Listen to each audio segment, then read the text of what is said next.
They thought they had me, thought I was just another pushover who wouldn't fight back. But when the HOA tried to take what had been in my family for 3 generations and bulldoze it for their shiny new resort, they had no idea I was 10 steps ahead of them. They walked right into the trap I'd been laying for months. Hook, line, and sinker. But let me back up. This story didn't start with a victory. It started with a paper cut. It stung as I pulled the letter out of my mailbox. But that was nothing compared to what I read inside. After a review of community boundaries, your back acre has been reclassified as common property. I read it again. My hands were shaking. That acre was ours. My grandfather cleared it by hand. My father planted the oak trees that still stood there. I paid taxes on it for 15 years, and now the HOA was calling it theirs. I didn't bother closing my front door, marched straight across the street, letter still clutched in my hand, and pounded on Eleanor Winter's front door. She opened it wearing designer workout gear like she had just stepped out of a magazine, not a power play. She looked at me like I was something she'd scrape off her shoe. "David," she said, fake smile already in place. "Can I help you?" "This letter," I said, shoving it toward her, "says you're taking my land. There's got to be some mistake." "No mistake," she replied. Her smile didn't budge, but her eyes went hard. "Our professional survey shows your grandfather's hand-drawn maps were wrong. The board voted unanimously last night." "Without telling me?" I said, trying not to let my voice crack. She didn't even blink. "HOA bylaws don't require notification for property corrections." I wanted to scream. "I've been paying taxes on that land." She glanced down at her perfect manicure, bored already. "We're planning a resort-style pool there. Lap lanes, cabanas, a cocktail bar. Everyone will benefit, even you." As I stood there trying to wrap my head around it, music started blasting from the backyard next door. Eleanor perked up. "Speaking of which, Tyler and Samantha are hosting the neighborhood welcome party. You should come. It might help you adjust to the changes." I walked home in a daze. As I passed their backyard, I saw Tyler Morgan tossing back drinks with a group of new neighbors. Samantha was laughing at something as she floated around their pool, a pool that was built suspiciously close to my property line. I didn't sleep that night, couldn't with the bass pounding until 1 a.m. At 1:15, I gave up and walked over, knocking until Tyler finally opened the door, red-faced and holding a half-empty beer. "Party's over, man," he said, wiping his mouth. "What's up?" "It's 1:30. Some of us work tomorrow." Samantha drifted into view behind him. "We stopped the music at 1. Checked the bylaws. We're good." Tyler smirked. "Eleanor said we're fine. Not our problem if you can hear people talking." I stared at them both. "Did you know about this plan for my back acre?" They didn't answer. Didn't need to. The guilt was all over their faces. Samantha shrugged. "It's not stealing, David. It's reallocating. The resort will have a lap pool for serious swimmers." "On my property," I snapped. "Your grandfather's maps were wrong," Tyler said with a casual shrug. "It's not personal." It felt personal, but back home, staring at the ceiling, I knew I needed proof, not feelings. I dug through the attic until I found my grandfather's old chest. Inside were yellowed maps, brittle deeds, and a few fishing lures that still smelled like the creek. I spread the papers out on the kitchen table under the harsh light of a single bulb. My grandfather's boundaries followed natural landmarks. The creek, the oak, the ridge. The HOA map ignored them, drawing convenient straight lines that chopped off my best acre. And then I saw it, tiny handwriting in the corner of the deed. "See County Survey Markers, 1952. If those markers were still out there, I could prove everything. I grabbed my phone and scrolled until I found the name I needed. James Jacobson, a surveyor who had worked with my dad back in the day. It was 3 a.m. when I sent the text. He replied 5 minutes later. "I'm in." The next morning, I called in sick and drove to the county records office. My cousin Vince worked there, and I needed access to the old files. "These HOA people," Vince muttered as he flipped through dusty cabinets. "Getting bolder every year." He found it, the 1952 survey. It matched my grandfather's maps perfectly. The creek had shifted in the flood of '78, but property lines don't move with water. That's when my phone buzzed again. Eleanor, a community announcement. Groundbreaking for Pinecrest Resort begins Tuesday. Please clear personal items from the designated area. Tuesday. I had 5 days. Driving home, I passed the Morgan's house. Workers were unloading an even bigger sound system by their pool. Tyler gave me a mock-friendly wave as I drove past. That afternoon, Jacobson showed up in an unmarked truck, his gear tucked under tarps. "If those old markers are still out there," he said, "they've got a problem." We worked until sunset, staying out of sight. Jacobson's metal detector found the first marker under a patch of weeds behind my shed. His eyebrows shot up. "According to this, your property extends another 50 feet. That's the Morgan's pool," I said quietly. We found 3 more markers before dark. Each one backed up my grandfather's deed. My property was larger than I'd thought. "There's more," Jacobson said. "See that ridge? The Geological Survey from the 50s lists it as a potential archaeological site." "Artifacts?" He nodded. "Native American. If we confirm it, development is off the table." That night, Tyler and Samantha threw another party. I didn't care. Let them have their fun. It wouldn't last. Around 8, my doorbell rang. Rose Thompson, my 80-year-old neighbor, stood there holding a casserole. "Thought you might need some dinner with all that racket," she said. I let her in and told her everything. She listened quietly, then patted my hand. "Eleanor's been pulling this garbage for years," she said. "Forced the Hendersons out last summer. Their house is now her daughter's." "Why doesn't anyone stop her?" "Fear," Rose said simply. "She's friends with the mayor's wife." She stood up, but before she left, she turned back. "This land means something to you, doesn't it? Beyond money." I thought about my dad building my tree house in that old oak, Grandpa teaching me to fish in the creek. It's my history. Then fight for it. Later that night, my phone buzzed again. An unknown number. "Meeting tomorrow, 7 a.m., Eleanor's house. Bringing contractors to mark pool placement on your acre. Don't tell David." They weren't waiting until Tuesday. I set my alarm for 5. At sunrise, Jacobson and I worked fast. We hammered in flags exactly where the markers proved the lines were. By the time we finished, one stake went right through the corner of Tyler and Samantha's deck. "They built that last month," I said. "Just after the HOA's survey," Jacobson noted. "Like they knew where the new boundary would be." He handed me his GPS tablet.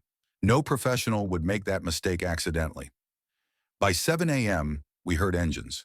I motioned for Jacobson to hide the gear. We watched Eleanor arrive with her entourage.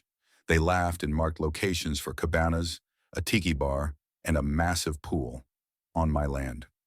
"This spa feature will be perfect here," Eleanor said, spray painting a giant X through the middle of my grandmother's rose garden. I wanted to confront them. Jacobson held me back. "Not yet," he whispered. "We need more." Later that day, I drove to the Historical Society. Maria, the director, was waiting. "You're not the first," she said, pulling out a file. "This happened in Meadowbrook. Their HOA president works for the same company as Eleanor. Turned half the neighborhood into vacation rentals." "This isn't about a pool," I muttered. "It's about a development deal." I needed proof. Maria smiled and pulled out a box of arrowheads and pottery fragments. "Your grandfather donated these years ago," she said. "They were cataloged but never examined. Can you get them assessed?" She nodded. "I'll call in a favor." I found Rose in her garden later. "They're marking up my land right now." "I know," she said. "I've been taking pictures every hour." That afternoon, I called Vince again. "I need 2 things. The process for emergency historical filings and Eleanor's business connections." By dusk, Tyler was watching me from his yard. Too casual, too friendly. "Hey, neighbor," he called. "Excited about the new resort?" I walked to the fence. "Why'd you build your deck after the HOA survey, but before announcing the boundary changes?" His smile faltered. "We're just following the official lines." 1952 markers say otherwise," I said. "There's one under your hot tub." He paled. I need to make a call." Minutes later, my phone rang. "David," Eleanor said, syrupy sweet. "Let's have a chat." "How about a special HOA meeting?" "That's not necessary. It is for me." "Are you threatening me?" "Just following procedures," I said. "Like documenting boundary markers your survey ignored." Silence. Then, those old things aren't relevant.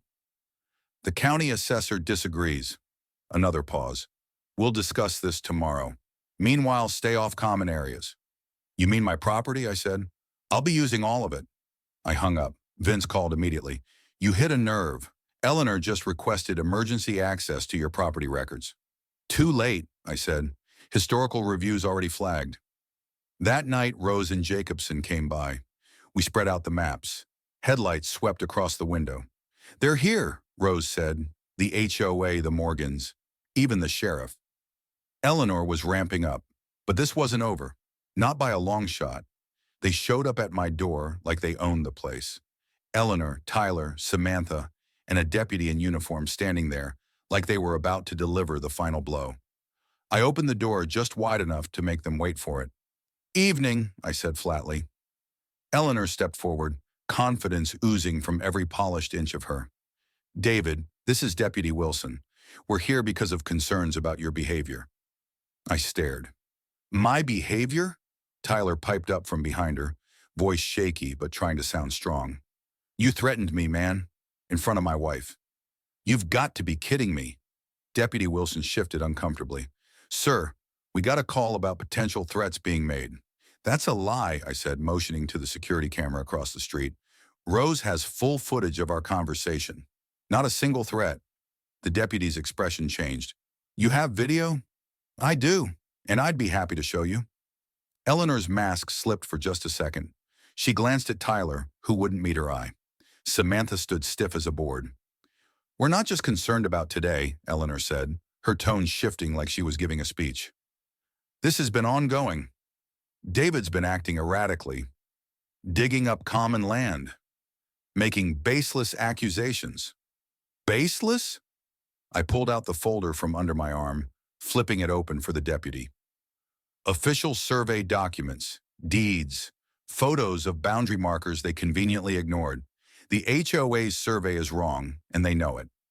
Deputy Wilson flipped through the papers, eyebrows raising with each page. This looks legitimate, he said slowly. Ma'am, unless there's actual evidence of threats, this is a civil matter. Eleanor opened her mouth to argue but shut it again. I'd suggest everyone talks to their lawyers, the deputy finished. As they turned to leave, I stopped them. One more thing, Eleanor, I said. You might want to update your friends at Lakeside Development. The county's historical preservation review is active. No development allowed until that's resolved. Her body stiffened like I'd jammed a crowbar into her spine. For a second, she forgot herself, spinning on her heel to face me. How did you? But she cut herself off. Too late. The deputy glanced between us, catching the tension. Have a good night, I said, and closed the door. Inside, Rose and Jacobson were waiting. Jacobson exhaled through his nose. She's rattled, he said. She's dangerous, Rose corrected. We sat back down at the kitchen table. Maps spread out, files stacked high. This was bigger than I thought. Eleanor wasn't just gunning for my acre. She was in bed with Lakeside Development, and they were planning something massive. Vince called that night. I found the link, he said. Eleanor's husband, CFO at Lakeside. They just filed paperwork for vacation rentals. Your property? Phase 1. It clicked. They wanted my land because it was the linchpin. Without it, their entire project stalled. I stared out the window. Lights still blazed from the Morgans' backyard. It was like they weren't worried at all, or they were overcompensating. At 4:30 a.m., the rumble of heavy machinery yanked me out of bed. I scrambled to the window and saw it, a bulldozer creeping toward the back acre, lights cutting through the dark. I grabbed my phone, the deed papers, and a flashlight and ran outside barefoot. Stop! I shouted, waving my light. Cut the engine! The operator slowed, then killed the motor. He climbed down, hard hat in hand. Look, buddy, he said, shrugging. I'm just following orders. Got paperwork that says HOA owns this. Your paperwork's wrong, I said, keeping my voice steady even though my heart was hammering. Headlights flashed across the lawn as Eleanor's white Range Rover pulled up, followed by 2 black SUVs. Tyler and Samantha climbed out of one. 2 guys in suits got out of the other, briefcases in hand, legal muscle. Mr. Jackson, Eleanor called as she stepped toward me. An early riser, I see. Perfect timing. I held up my phone. Sheriff's already on his way. You're trespassing. She smiled like it was all beneath her. We have documentation from the county. This land is HOA property. Not according to the Historical Preservation Review, I shot back. I filed the injunction yesterday. Her smile tightened, and she turned to one of the suits. Call Judge Watkins. Wake him if you have to. Sirens cut through the pre-dawn stillness.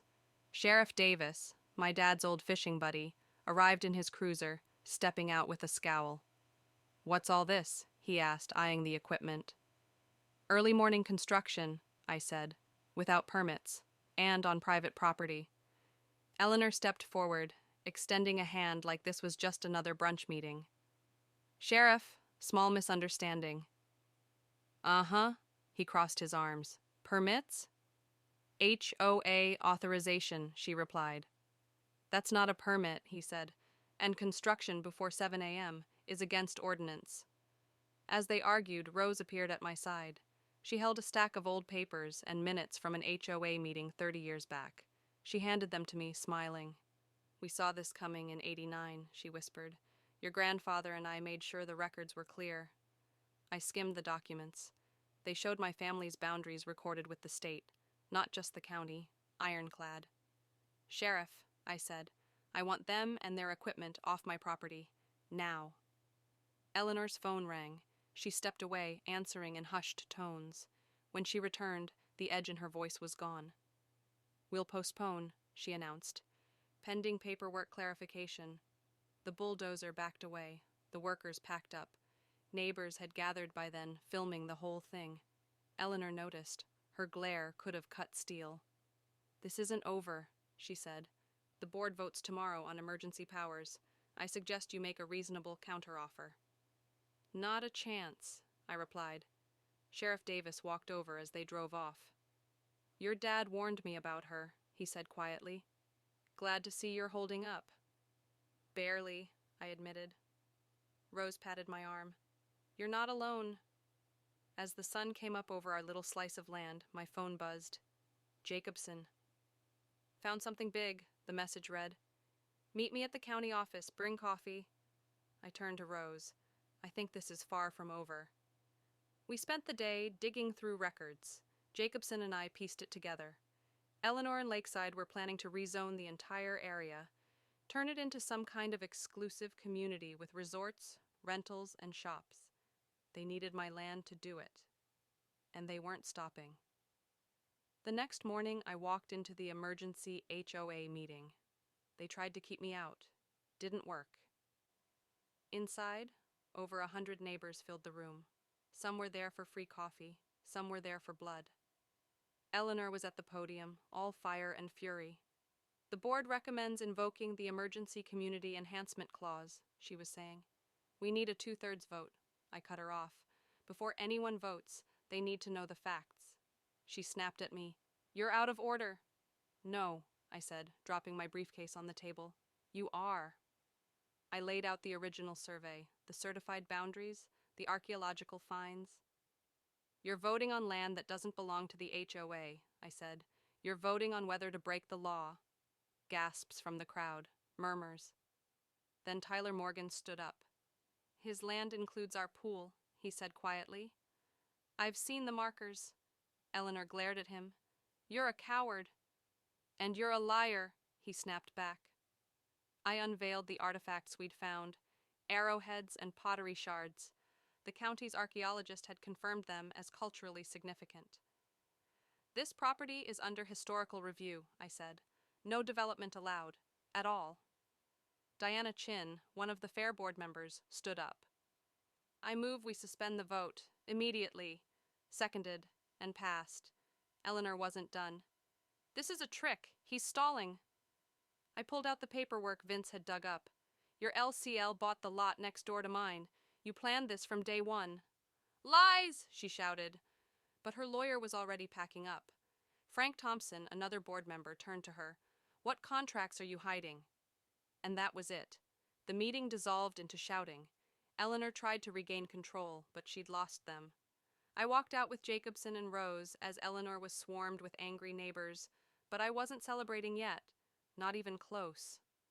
That night, Eleanor's car rolled up to my house again. The whole HOA board climbed out, looking like they'd just crawled from the wreckage. "We need to talk," Eleanor said. I stood on the porch. "Talk." Peterson, their lawyer, spoke this time. "We're offering a deal." I crossed my arms. "Let's hear it." They dropped all claims to my property. In exchange, I waived claims on the structures that crossed the line, Tyler's pool and Eleanor's addition. I laughed in their faces. "No," Eleanor's eyes narrowed. "We'll fight you in court." "You can try," I said, "but I've got the evidence, and the county, and the press." Mrs. Garcia was in her garden, watching. Rose sat on her porch, sipping tea. Mr. Jenkins was on his porch, too, listening. "Here's my deal," I said. "Binding agreement, resort on common land, noise rules enforced, public apology, and I want a seat on the Architectural Review Board." Eleanor's head snapped up. "Impossible." "Cut your salary if you need money," I said. They whispered furiously. Finally, Eleanor spat. "Fine." We shook hands, cold and tight. I added, "No non-disclosure. The neighbors already know." As they left, I overheard Keith whisper, "Why did we agree to this?" "Because," Eleanor hissed, "if he reports the real property lines, we'll all be reassessed. Taxes will destroy us." I smiled. Hadn't even thought of that. Yet. But this wasn't over. Not by a long shot. 6 months later, Eleanor's house was for sale. Rumors swirled. Investigations, private detectives, revenge schemes. I kept my head down. Then a certified letter came. County tax assessor.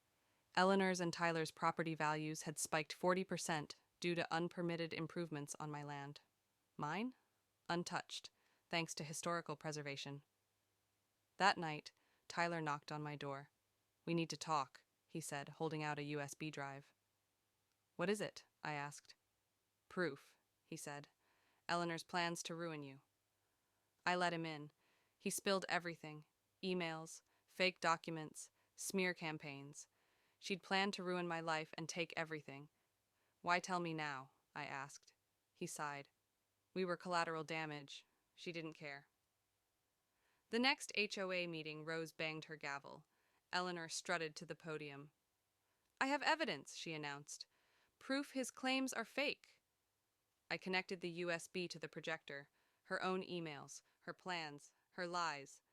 The room exploded. Peterson, the lawyer, slipped out the back. Rose pounded the gavel. "Motion to suspend Eleanor Winters," she called, unanimous.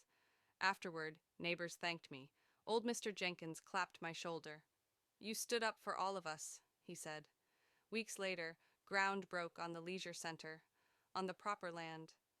Peace returned. Rose showed up on my porch with champagne. "You're now chairman of the Property Rights Committee," she said. We toasted the sunset. "I never wanted a fight," I told her. "But you fought smart," she said. And as the sun set on land that would stay in my family forever, I realized something. Sometimes the best traps aren't made with anger. They're made with patience and wisdom. 6 months had passed since Eleanor's empire crumbled. You'd think I'd be able to sleep better. Some nights I did. Other nights I lay awake, staring at the ceiling, waiting for the next shot to be fired. People like Eleanor don't just pack up and go quietly. They retreat, reload, and aim for something bigger. Rumors swirled around Pine Crest. Eleanor was still living in that oversized house of hers, but not for long. A for sale sign had appeared out front a week ago, leaning slightly as if even the ground wasn't sure about it. Some neighbors said she was lawyering up for a big lawsuit. Others said she'd been seen at the county offices, pulling files on anyone who'd crossed her. Nobody knew for sure, but everybody was watching. I was in the middle of sanding down the old fence in my backyard when the letter came. Certified, County Tax Assessor's Office. I set down the sander and wiped my hands on my jeans before opening it. My breath caught.